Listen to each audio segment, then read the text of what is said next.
Labu Yesu lena eya ne pui kia lena tui so sui yeda deba le udo ya kele loma lena mi so sui le hiloya ta so kemo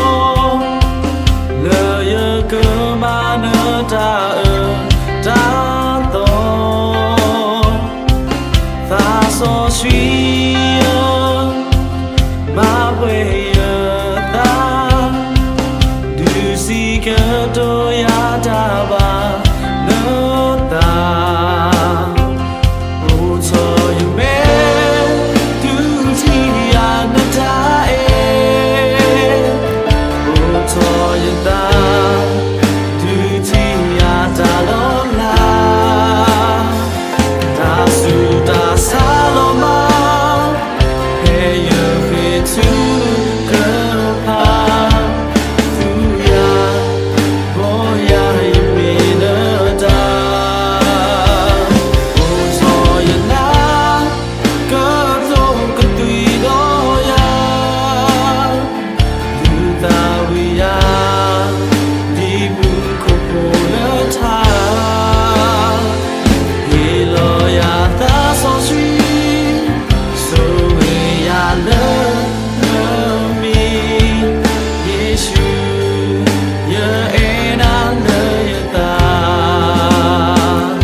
so sweet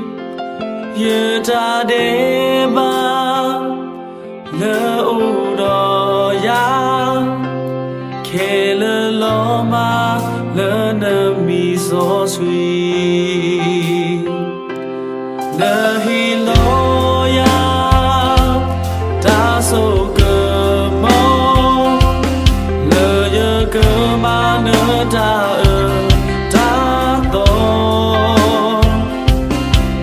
so sweet ma we ta du si ke to ya ta ba